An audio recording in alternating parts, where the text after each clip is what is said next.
So welcome back to my channel. What I'd like to do now is talk about some of the cards that I purchased at the National this year.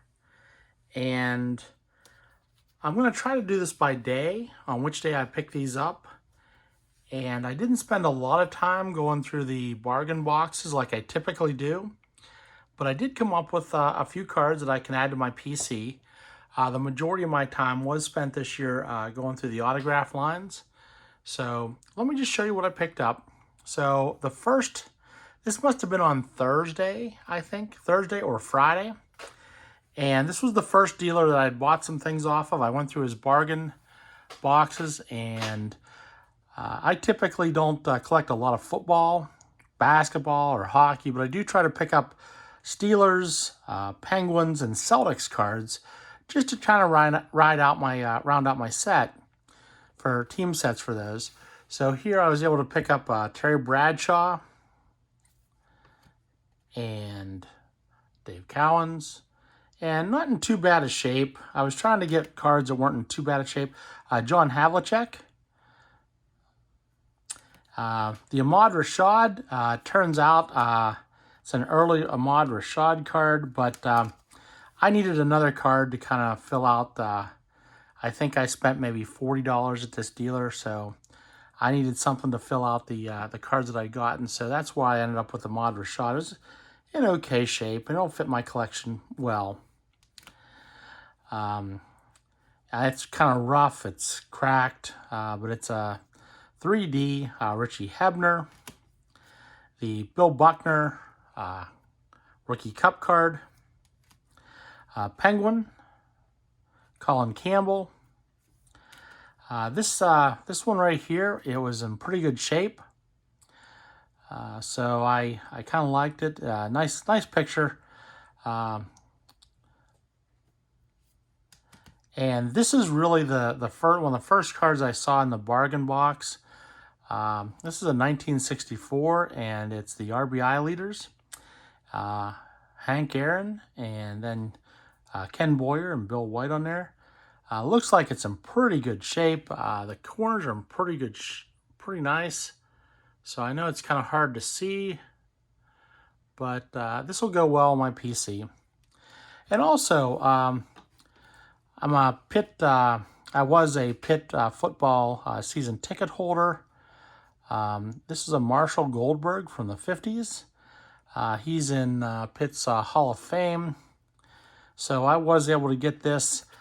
These last two cards were each $10 each. But I did like that Marshall Goldberg. I may actually have this, but it was a good addition. And also I went through another dealer's box, and I came across this Mel Blount.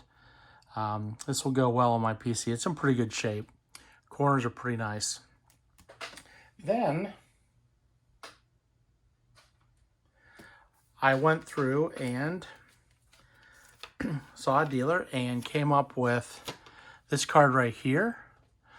Turns out in my conversation with on Thursday night with Chris from Missouri, he had picked up one of these cards too. It's the Fleer Update Dwight Gooden. The price was right. It's a 7, near mint 7, and it's in pretty good shape. The price was right, so I thought this would be a nice addition to my PC.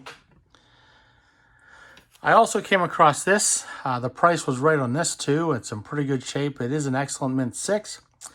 Technically, Tony Oliva's second card, his rookie card is 1963, but I thought this was in pretty good shape.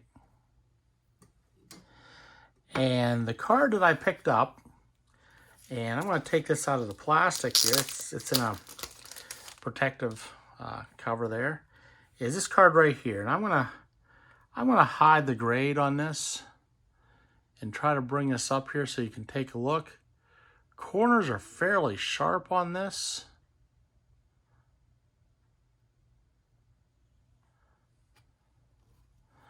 The back looks pretty good too.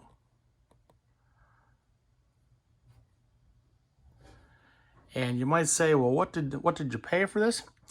The dealer had it stickered at $225. He said he would take $200. And I looked at this and looked at this, and I thought, wow, that's in pretty good shape.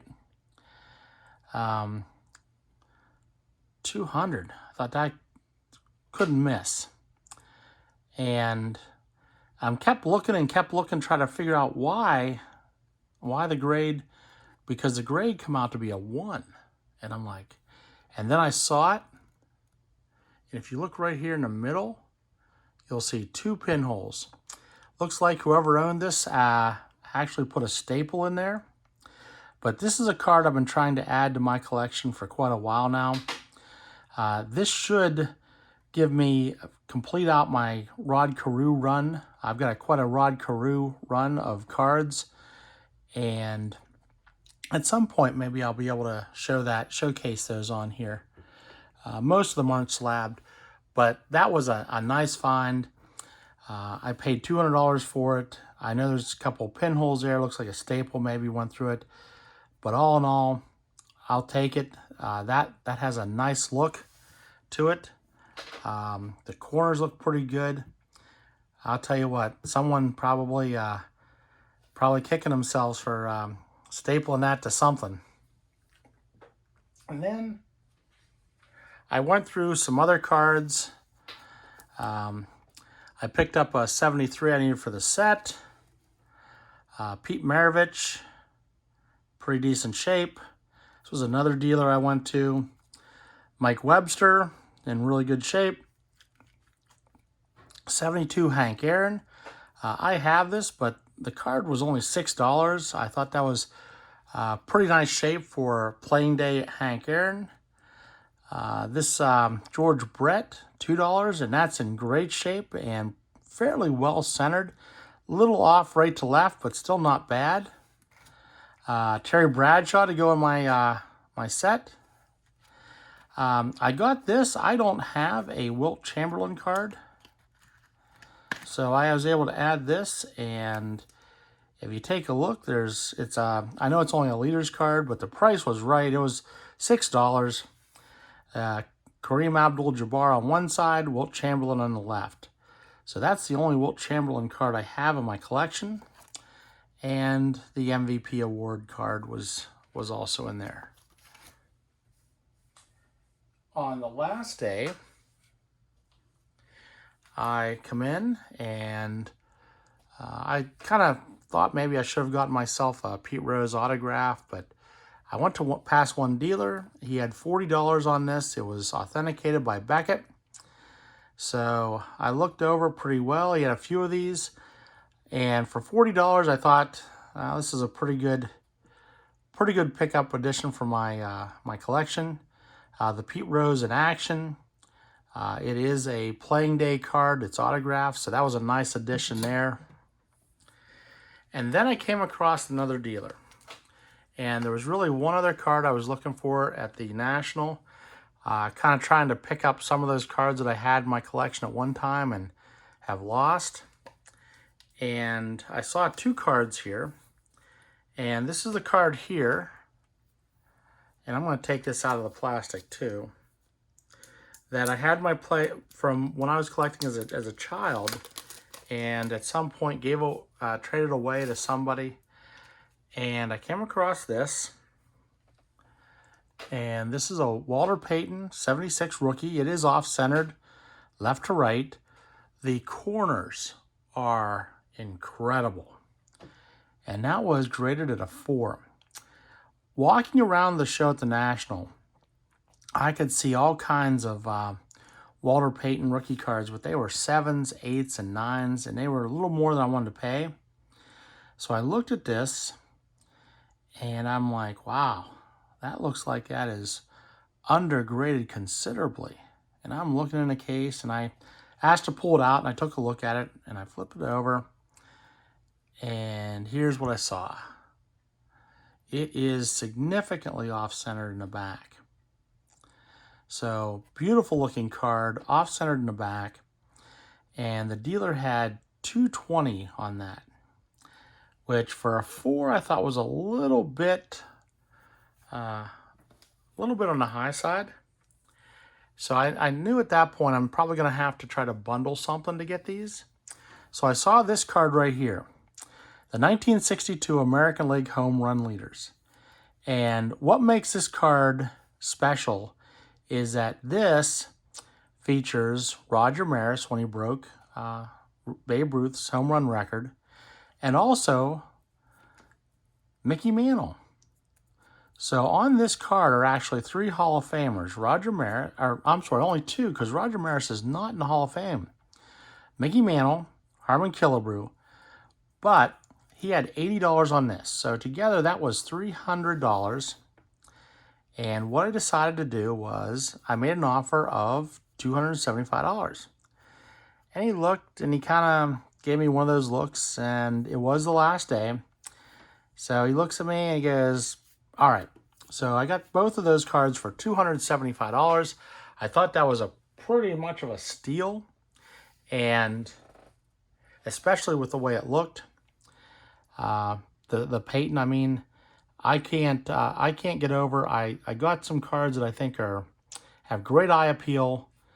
Again, buy the card, not the grade. And I'm very pleased with those. I did stop at one final dealer on the way out,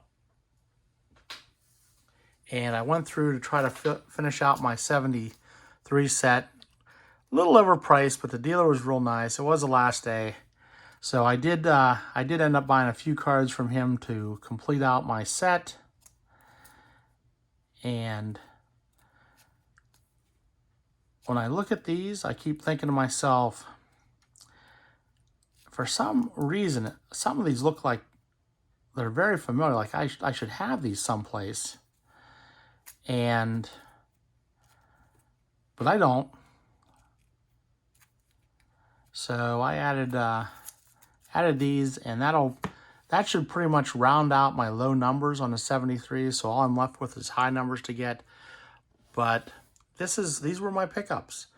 I did come back with money this year, which is kind of sometimes unusual.